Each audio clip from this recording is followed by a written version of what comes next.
সুবিধা দিছে উকিল দ্বাৰাই মই বহুত বহুত ধন্যবাদ। फुंनि भिडिअ नाथाय बेलासियावसो होनाय जागोन।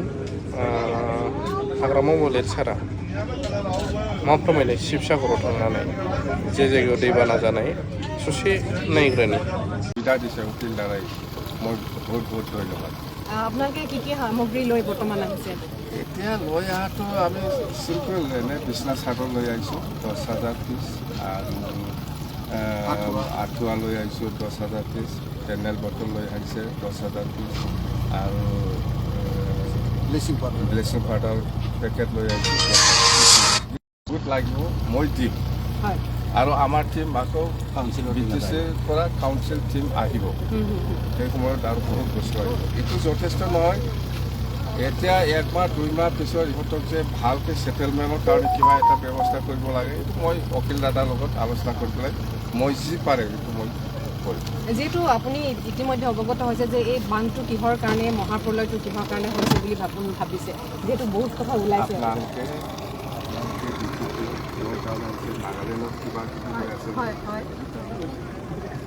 আমাৰ লগত অৰূপ কুমাৰ দে আছে, আমি তেখেতৰ পৰা কিছু কথা জানিব বিচাৰিম। বিধায়ক, আপোনাক প্ৰথমে মই এখেতৰ পৰিচয় এটা দিব বিচাৰিছোঁ। ইয়াৰে গৰিসাগৰৰ এজন শিশুক আচলতে তেখেতে 2খন ভৰি অলপ অচল অৱস্থাত আছিলে। তেখেতে পাটনত নি আচলতে ট্ৰিটমেণ্ট কৰি তেখেতৰ সহধৰ্মিনীয়ে আহি ইয়াতে সকলোখিনি কৰিছিলে। দাদা, ইয়াতে আহি এতিয়া আপুনি মহাপ্ৰলয়নকাৰী সময়ত আহিছে, কি ক'ব? মই এই প্ৰেৰণা হাগ্ৰামা মহিলাৰী ছাৰৰ পৰাই শিকিছোঁ, কাৰণ মই আগতে পলিটিক্সত নাছিলোঁ। তেতিয়া আমাৰ ছাৰ BTCৰ চিফ হৈ আছিল, তেতিয়া তেখেতৰ লগত সংগ দিছিলোঁ। তো ছাৰৰ যিবিলাক কামৰ এক্টিভিটি ষ্টাইল এইবিলাক দি শিকিছিলোঁ। তাৰপিছত যেতিয়া EM হৈছিলোঁ BTCৰ, তেতিয়া শুনা পাইছিলোঁ যে শিৱসাগৰত এনেকুৱা সৰু ল'ৰা 2 বছৰ মানে চুচুৰাই যাব লগা হয়। তো সেই সময়ত মই মোৰ ৱাইফক পঠাইছিলোঁ আৰু আজি হয়তো ল'ৰা নিশ্চয় খোজ কৰি আছে। আজি বানগ্ৰস্ত ব্যক্তিসকলৰ ওচৰত আহিছোঁ ছাৰৰ লগত। বহুত সামগ্ৰী ছাৰে লৈ আহিছে আৰু মই ভাবিছোঁ যে ছাৰে যি চিন্তাধাৰা লৈছে আৰু আমাৰ অপূৰ্ব ডাঙৰীয়া আছে বিধায়ক, বিপদৰ সময়ত কোনো হেৰি নাথাকে। তেতিয়া মানৱতাৰ কথা আহে, তেতিয়া আৰু কোনো পাৰ্টিৰ কথা নাহে, তেতিয়া সমাজৰ কথা ওলাই আহে। তো সেইক্ষেত্রে মই অভিজ্ঞ ডাঙৰীয়াক ধন্যবাদ দিছোঁ যে তেখেতে নিজা সমষ্টিৰ যে নিজৰ 3 জাতি ৰাইজক সেৱা আগবঢ়াইছে, আমাৰ চিফ ছাৰ আহিছে। আৰু আমি বিচাৰোঁ যে দুখৰ সময়ত আমি ৰাইজৰ সেৱকসকল সদায় গৈ উপস্থিত হ'ম। অখিল দা, এতিয়া যিহেতু বিৰোধী কথা নাহে, এতিয়া মুঠতে আমি এই বানৰ পৰা যেনে বাচিব লাগে আৰু এটা স্থায়ী সমাধান লাগে, কি ক'ব? আজি কেনেকুৱা লাগিছে?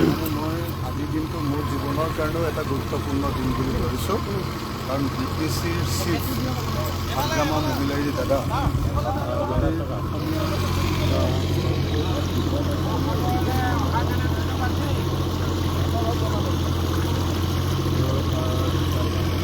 এজন গুৰুত্বপূৰ্ণ নেতা, সদায় ভাবি থাকোঁ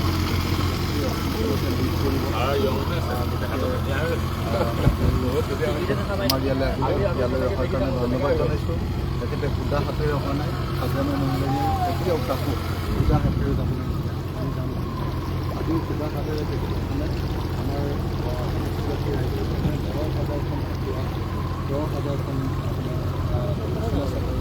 10,000 পিচ আপোনাৰ ফেনাইল আৰু 10,000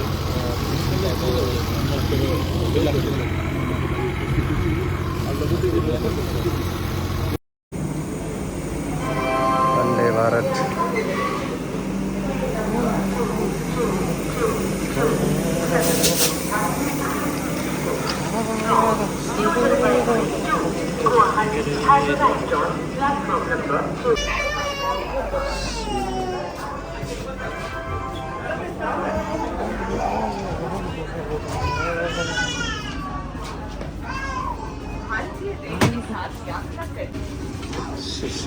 Bea nङा आंना सिट नाम्बार दायो वंदे भारतआव गाखोबाय। ओमफ्राय लोगो लोगो आंना ब्रेकफास्टआबो सफैबाय। ब्रेकफास्टआव होदों आंनो नायबासो मिथिगोन स्नेक्स होदों।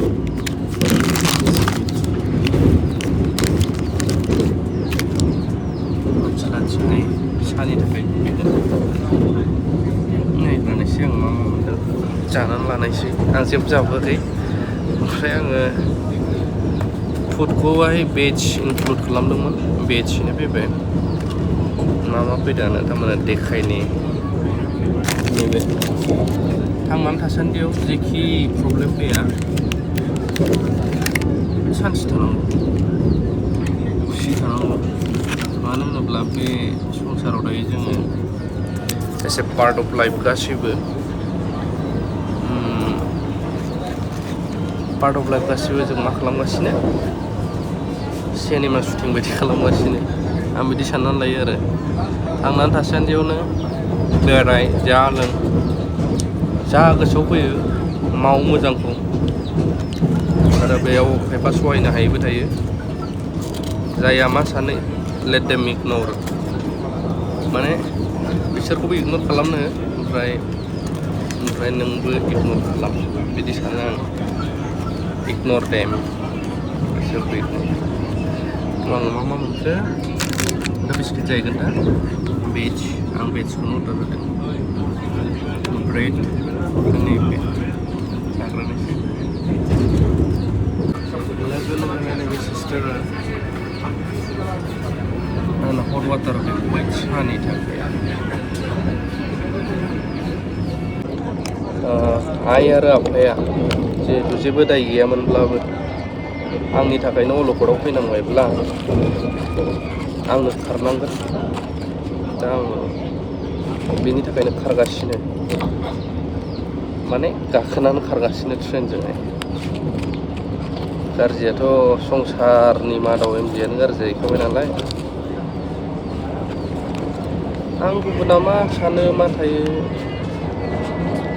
जेबो बुंनो थाङा नाथाय मोनसे समाव सोरबायाबो सोरखौबा मोजां मोननायाव आं रावखौबो दावराव खालामाखै केसबो होआखै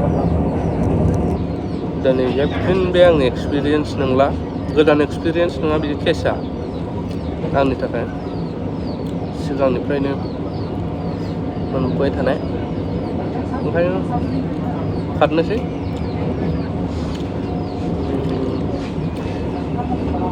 ओंखायनो आंखौ बिबौ आयदाव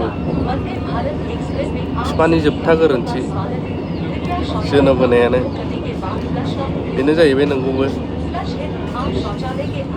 हाखु दाखु मावनायावनो बिराद माबा माबि जायो आंना साबायनो गोनां हट वाटार ओमफ्राय नैबे मसाला चाय बिराद मोजां जायो गोथाव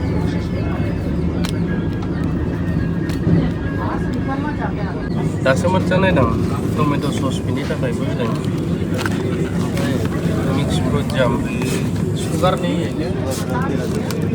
गैयाना मोनसे सुगार सिनिखौनो बावबाय नामा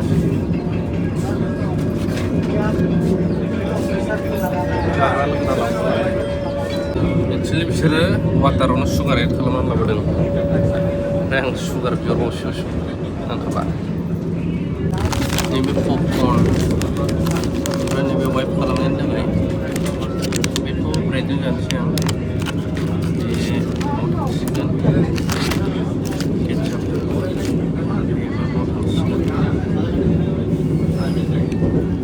पासल'सो जाखांजोबनानै लास्टाव जानो आंनि टिकेटनि कस्टआ बेसेबां गोलैदों आं बेखौ दा लास्टाव फोरमायगोन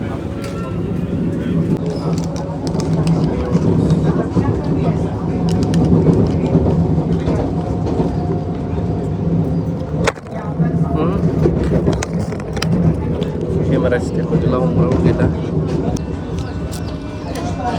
बाटारखौ ब्रेडआव लागायनोसै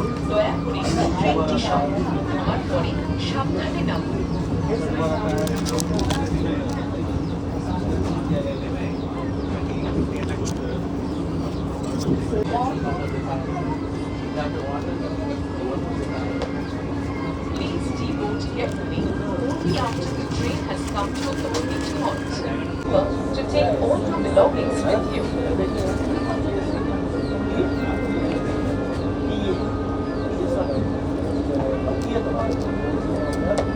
ओरैबायदि टेस्टि जासिगोन बेयो নমাৰ সময়ত আপোনাৰ সকলো সা-সামগ্ৰী ল'বলৈ নাপাহৰিব।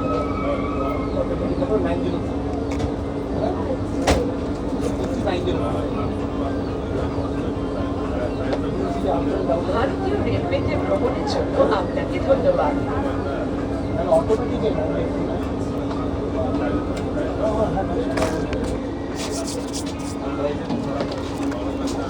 मेरे को बैच हम बैच प्रिपेयर करना धन्यवाद।